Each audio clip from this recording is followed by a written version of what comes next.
This study is quite amazing. Now, just to give you a little bit of an excerpt. The group that took 2 capsules of Blackcurrant at 392 milligrams apiece daily for about a 6-month period of time. A little bit of calcium, I think 400 milligrams, 500 IUs of vitamin D, so on and so forth. Each group took the placebo and so on and so forth. Actually showed an increase in mineral density. Now, we could postulate, the researchers per se, it could be interleukin-1, resulting in a decrease in something called RANKL, or it could be an increase in the Ruminococcus-2, benefiting the gut bacteria, helping with breaking down polysaccharides and fibers. So that is quite intriguing. But for many of you, you just want to see what the study resulted in humans. And this is quite a beautiful study. So let us proceed as follows. Blackcurrant supplementing mitigates post-menopausal bone loss. Researchers previously led a study showing that in mice, remember this is a human study, we're going back, blackcurrant supplements help prevent bone density loss post-menopause. This study showed the best time for intervention was in the transition between pre and post, before bone loss had significantly progressed.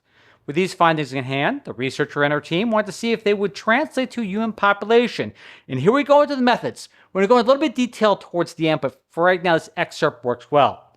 40 peri and early post-menopausal participants between the ages of 45 and 60 took capsules of blackcurrant powder daily for 6 months.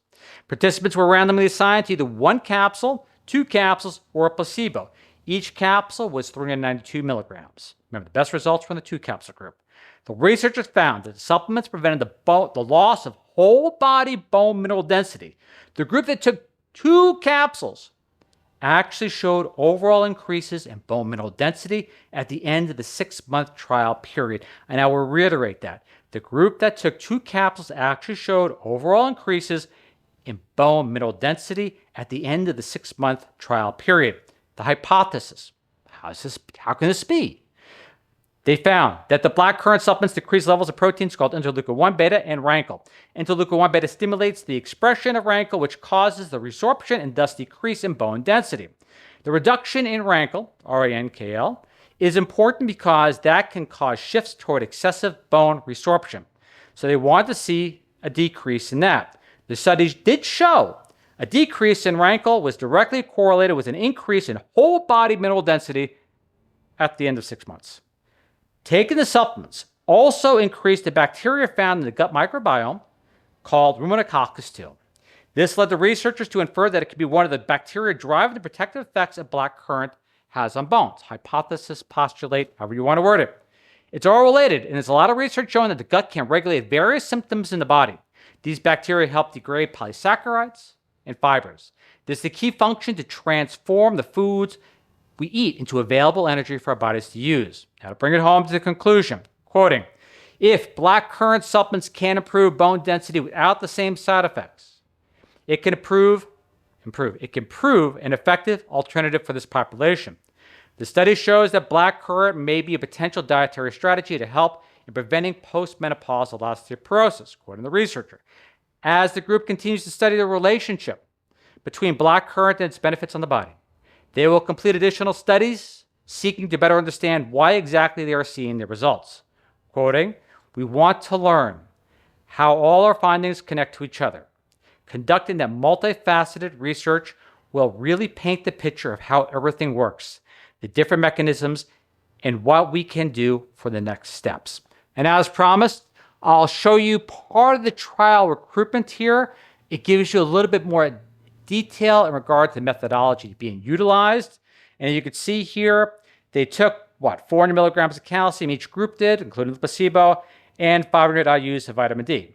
And you can read a little bit more times towards time. You see it's towards breakfast time, the calcium type citrate, so on and so forth.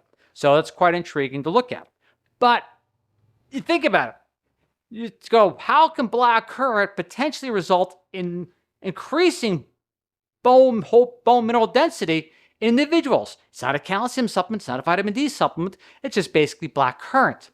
Well, as we take the interleukin beta, 1 beta, and Ruminococcus 2 into hypothesis, it has an indirect relationship, yet still the same thing in this well-conducted trial. The group that took two capsules, after 6 months, breakfast time, had some incredibly positive results. Again, future studies need to be conducted to find out more of the intricacies as to why and how, but still just the same, what promise that holds. And as always, gratitude towards the researchers, a wonderful study. And as always, I am hopeful you watch and look forward and see what you and I discover next week. Some pretty groundbreaking stuff that comes out. News gets kind of overwhelmed from time to time with other things, but there are some real positive research outcomes coming out. Again, gratitude, humble. Thank you. See you all next time.